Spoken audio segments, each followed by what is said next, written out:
सत्ता पक्षी पार्टियों ने और राजनीतिक पार्टियों ने अपने लेटर पैड में लिखकर विरोध किया कि शंकराचार्य जी का प्रवेश इस राज्य में इसलिए नहीं दिया जाएगा क्योंकि यहाँ पे हम गौमांस का भक्षण करते हैं। उस समय सोचिए एक धर्म के प्रमुख धर्माधीश के मन में कितनी पीड़ा और कितनी वेदना हुई होगी।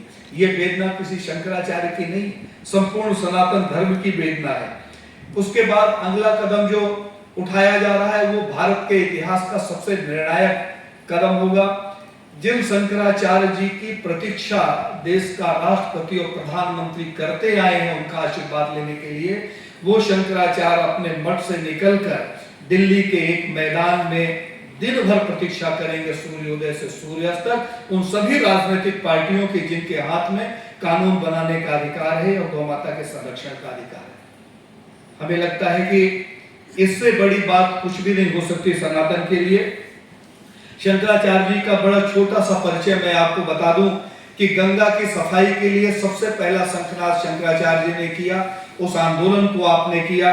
शंकराचार्य जी ने जब वाराणसी में मंदिर तोड़े गए तो सड़क पर उतरकर उन्होंने मंदिरों की रक्षा के लिए प्राण और प्रण देने के लिए सड़क पर उतर गए और उन्होंने ये चिंता नहीं की कि हमारे पास आप शंकराचार्य जी की मर्यादा है। उन्होंने शंकराचार्य जी की मर्यादा को छोटा करते हुए मंदिरों की मर्यादा को बड़ा प्रदर्शित करने का यत्न किया।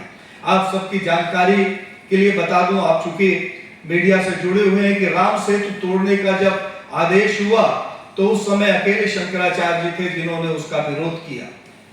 परम आराध्य शंकराचार्य जी के जो गुरु जी थे स्वरूपानंद सरस्वती जी ने, आप सबने कभी नहीं सुना होगा किसी शंकराचार्य जी को जेल हुई।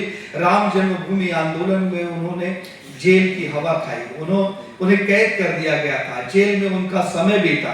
इस तरीके से राम जन्मभूमि के गवाही में आज राम जन्मभूमि में बढ़िया मंदिर बन गया। हम सब लोगों के लिए प्रसन्नता की बात है कि एक लंबा संघर्ष और लंबा विवाद हमेशा के लिए समाप्त करने का यत्न हुआ। इसके लिए न्यायालय धन्यवाद का पात्र है। लेकिन गाहे बगाहे जब कभी बात होती है तो शंकराचार्य जी चूंकि धर्म के साथ खड़े हैं, जिन्हें धर्म की बात करने में तकलीफ होती है वो लोग प्रचारित करते हैं कि शंकराचार्य जी का क्या योगदान है सिर्फ विवाद पैदा करने के लिए। आप लोग सुधीर अग्रवाल जी जो न्यायाधीश थे उनकी लिखी हुई किताब को पढ़ लें।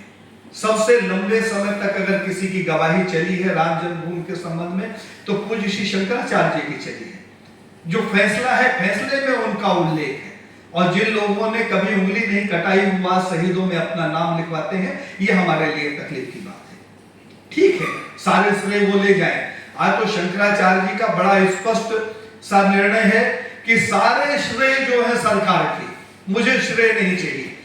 और वो श्रेय लेते हुए अगर वो गौ माता की हत्या रोकने का यत्न करते हैं, गौ माता के संरक्षण की बात करते हैं, तो हमें लगता है कि इससे ज्यादा प्रसन्नता का विषय आज किसी के लिए नहीं होगा।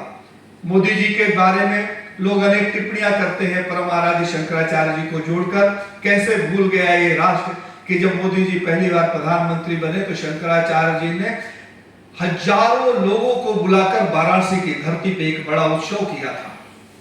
उस समय 15 से 20 लाख रुपया खर्चा हुए थे। किस तरीके से उन्होंने उत्सव किया था, और उत्सव का महात्म जो था उसका जो व्याख्या थी, जो व्याख्यान था, सिर्फ ये था कि एक हिंदुत्व की बात करने वाला, एक गौ माता के संरक्षण की बात करने वाला, भारत में सनातन धर्म की स्थापना करने वाला व्यक्ति भारत की गद्दी पर बैठा है और आज देश का प्रधानमंत्री है। यह हमारे लिए उत्सव का विषय था।